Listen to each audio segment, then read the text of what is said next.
ধর্মনগরের পূর্ব থানা রোড সার্বজনীন দুর্গাপূজা কমিটিতে। তো আমাদের সঙ্গে একজন আছেন প্যান্ডেলের মুকেশ কুমার দেব, ওনার সঙ্গে আমরা কথোপকথন করব। সঙ্গে থাকুন, পাশে থাকুন। আপনাদের পুজোর পুরো সম্পূর্ণ বিস্তারিত একটু বলে নিন।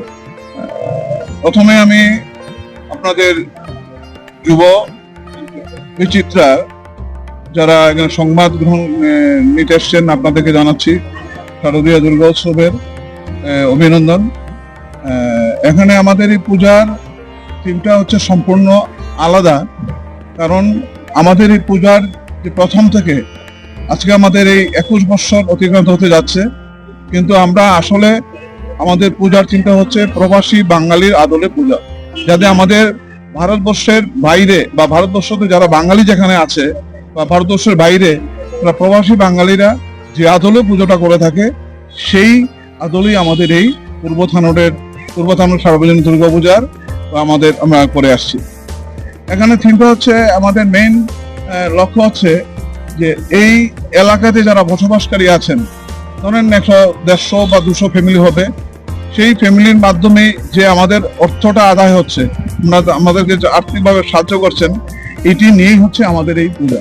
আমাদের পূজার বাজেট 5.5 থেকে 6 লক্ষ টাকার মতো হবে, এবং এই চাঁদার মাধ্যমেই আমাদের পূজার যে আমাদের 4 দিন, সপ্তমী, অষ্টমী, নবমী, দশমী, 4 দিন প্রতিদিন দুপুরবেলা আমাদের মায়ের প্রসাদ বিতরণ হচ্ছে পাড়া প্রতিবেশী এবং যে যেখান থেকে ধর্মনগর যে যেখান থেকে আসছে তাদেরকেও আমরা চেষ্টা করি তাদেরকে প্রসাদ গ্রহণ করার জন্য অনুরোধ রাখি, এবং এইভাবেই আমরা এই পূজার 4 দিন চালিয়ে যাই।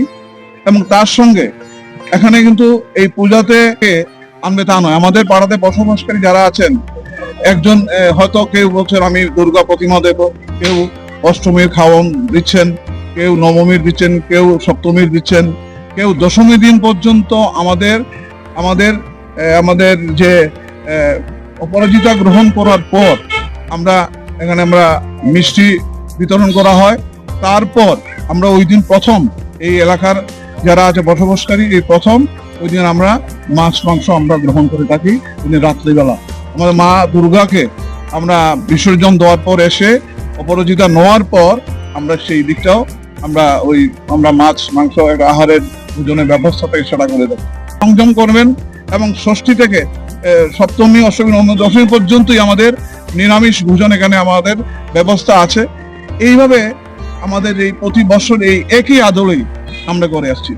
সাংস্কৃতিক মঞ্চ এই এলাকাতে যারা বসবাসকারী যারা আছেন, যারা আমাদের এই পৃথিবী ছেড়ে চলে যাচ্ছেন বা মারা গিয়েছেন, তাদের জন্য আমরা শ্রদ্ধাঞ্জলি করে থাকি প্রতি বছর। আমার পরটা হচ্ছে আমার এখানে যারা উপদেষ্টা মন্ডলী আছে তাদের অন্যতম সদস্য, এবং মেইন হচ্ছে পূর্ব থানার সার্বজনীন দুর্গা পূজা কমিটি যেটা হচ্ছে, এটা পূজার জন্যই এই কমিটি। পূজার বাইরে আমাদের একটা পূর্ব থানা রোড উন্নয়ন কমিটি আছে, সেই উন্নয়ন কমিটিরই আমি সাধারণ সম্পাদক, এবং সভাপতি আমাদের ছিলেন সুকমল বিশ্বাস, উনি আমাদের মধ্যে নেই। তার স্মৃতিচারণ আমরা আজকে আমাদের এই মণ্ডপে করব, আমাদের সাংস্কৃতিক মঞ্চে, বা এই পাড়াতে যারা আছেন গত 1 বছরের মধ্যে যারা আমাদের ছেড়ে চলে গেছেন, তাদের শ্রদ্ধাঞ্জলি জ্ঞাপন করব 1 মিনিট নীরবতা পালনের মাধ্যমে। এটাই হচ্ছে আমাদের মূল লক্ষ্য। নামটা? আমার নাম শ্রী পঙ্কজ কুমার।